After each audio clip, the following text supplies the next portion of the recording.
O Senhor esteja convosco. Ele está no meio de nós. Proclamação do Evangelho de Jesus Cristo segundo Lucas. Glória a vós, Senhor.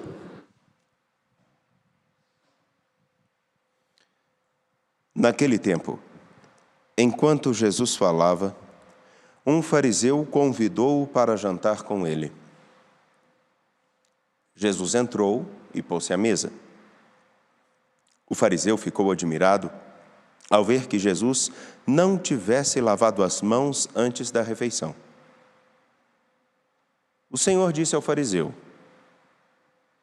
Vós, fariseus, limpais o copo e o prato por fora, mas o vosso interior está cheio de roubos e maldades. Insensatos! Aquele que fez o exterior não fez também o interior? Antes, dai esmola do que vós possuís, e tudo ficará puro para vós. Palavra da salvação. Glória a vós, Senhor. Por favor, podem se sentar, sejam bem-vindos aqui esse dia tão bonito, quentinho e ensolarado que temos no Santuário Basílica Nossa Senhora da Piedade. A você que nos acompanha pela TV Horizonte, pela Rádio América e também pelo nosso canal no YouTube, Uma em Piedade. Hoje nós celebramos o terceiro dia do Tríduo, celebrado aqui no Santuário Basílica Nossa Senhora da Piedade, em memória à devoção a Nossa Senhora da Conceição Aparecida, padroeira do Brasil. A mesma Mãe de Deus em nossa, sobre vários títulos: Nossa Senhora da Piedade, Nossa Senhora do Bom Sucesso, Nossa Senhora da Abadia, Nossa Senhora das Graças, a mesma Mãe de Deus em nossa. E também celebramos a memória de São João 23,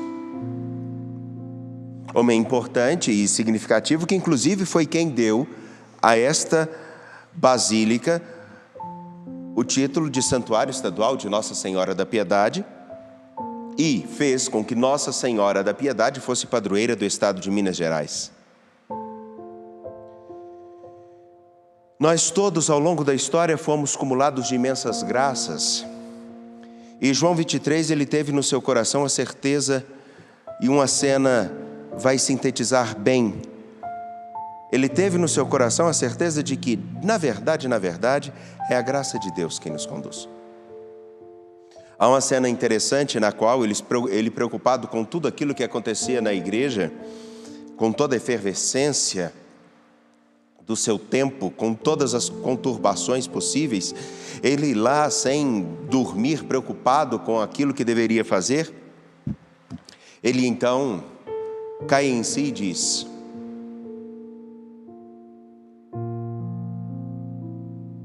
afinal de contas, quem governa a igreja é você ou é o Espírito? É você ou é a graça de Deus? É a graça. Então vá dormir e sossegue. De uma maneira bem simples, ou confiamos na graça de nosso Deus ou não confiamos. Entretanto, nós somos tentados a pensar que Deus é graça. Lembramos sempre de que Ele é graça. Repetimos isso constantemente. Inclusive ensinamos às pessoas: ou você confia em Deus ou não confie em Deus. Mas nós temos a tentação combatida por São Paulo na carta aos Gálatas. Qual tentação é essa? A tentação de achar que realmente nós é que somos os responsáveis pela nossa salvação, que nós seremos ou não merecedores. Deixe-me explicar bem o que isso significa.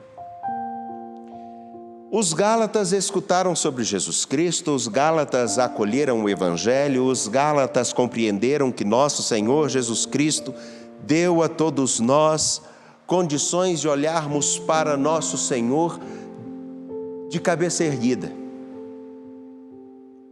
Que o sentido último de todos nós estaria nele, Jesus Cristo.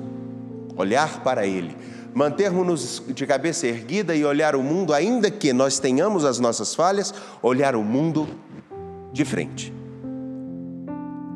Porém, alguns começaram a dizer o seguinte: faltou alguma coisa para o que Jesus Cristo fez. E esse alguma coisa que Ele fez precisa ser vivido e alcançado pelo nosso esforço. Como assim? Eu vou explicar bem, tentar explicar muito bem isso. Vocês precisam circuncidar-se, vocês precisam observar todos os ritos litúrgicos do tempo judaico. Vocês precisam fazer isso. O que Jesus Cristo fez teria sido incompleto. É por isso que Paulo vai dizer aqui exatamente isso. Com efeito, deixe-me voltar aqui.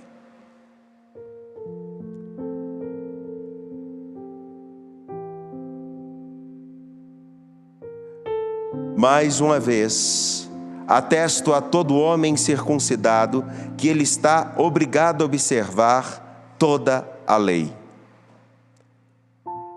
Versículo 2: Eis que eu, Paulo, vos digo, que Cristo não será de nenhum proveito para vós, se vos deixar de circuncidar.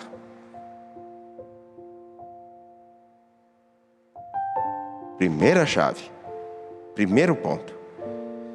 Se vocês circuncidarem, significa que vocês não compreenderam que Jesus Cristo fez tudo o que era necessário para a salvação de vocês. Se vocês observarem os ritos litúrgicos, a forma com a qual os judeus vivem a fé, vocês não entenderam nada do que Jesus Cristo realmente fez. Se vocês se deixam circuncidar, vocês não entenderam o que Ele vos ofereceu. Mais uma vez, atesto a todo homem circuncidado que ele está obrigado a observar toda a lei. Ora, aí o ensinamento é bem simples. Não basta somente circuncidar-se. Se o coração não estiver circunciso, se o coração não estiver consagrado a nosso Deus, se vocês não estiverem realmente dispostos a fazer aquilo que é o fundamental de toda a lei e que foi expresso em quem? Jesus Cristo. Vós procurais a vossa justificação, vós procurais olhar para Deus e para a vida de cabeça erguida por causa da lei. Então, vocês romperam com Cristo e caíram e deixaram a graça. Ficar mais simples, impossível. Paulo está dizendo da seguinte maneira: vocês acabaram de receber todos os remédios que vocês precisam para se curar. Aí então, vocês deixam os remédios que vocês receberam para a cura e começam a fazer as simpatias. Acho que o exemplo mais simples não tem como ficar.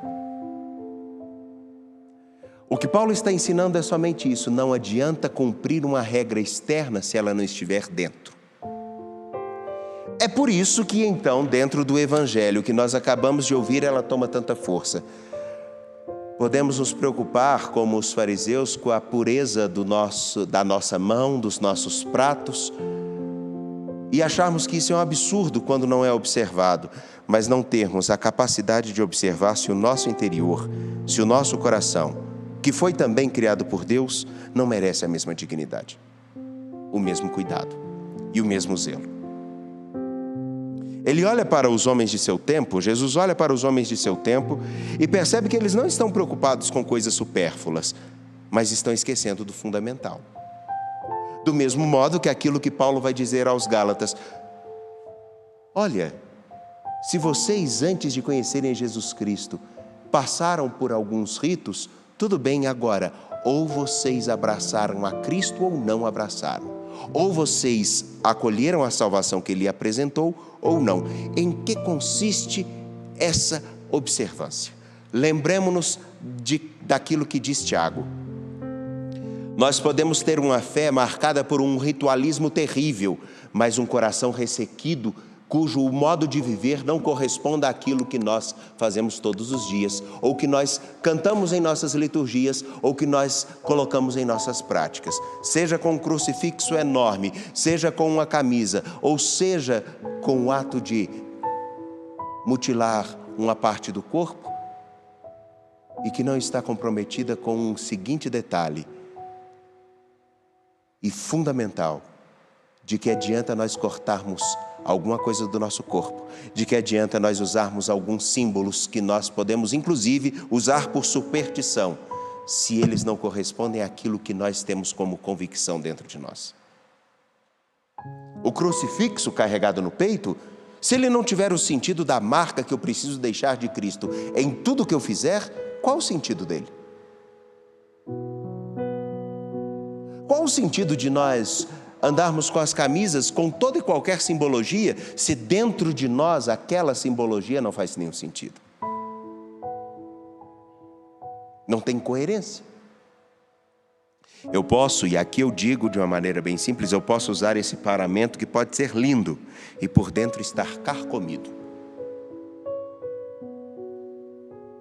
Aí imediatamente nós podemos lembrar de nomes, mas o fundamental não é lembrar de nomes nem de pessoas, mas pensar: eu entendi o que significa a salvação que Jesus Cristo apresentou a todos nós? Eu estou preocupado com todas as práticas, absolutamente todas as práticas, ou somente algumas?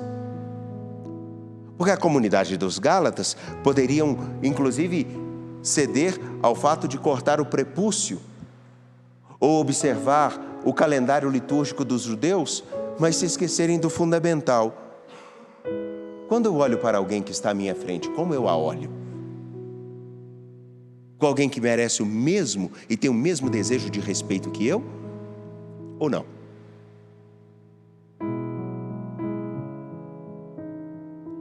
Aí me perdoem mais uma coisa que vou dizer. As coisas que nós vemos nesse tempo presente. No tempo presente onde as pessoas manipulam tudo, todos, inclusive o próprio Evangelho, para qualquer outro interesse, senão que não é ajudar as pessoas a conhecerem mais Jesus Cristo. Quando isso é feito, nós já rasgamos o Evangelho. Seja quem for. Então, a fala de Jesus, ela tem um sentido muito profundo. Vocês olham aquilo que está por fora, mas se esqueçam de olhar aquilo que está por dentro. O que Paulo questiona é: vocês estão se preocupando com a observância de toda a lei expressa na Escritura ou só com alguns pedaços? E aqui eu concluo. Nós temos uma grande capacidade de pegar os pedaços da Escritura que nos agradam e esquecermos a sua globalidade. Afinal de contas, se vocês observam toda a lei, vocês já entenderam o que significa seguir Jesus Cristo.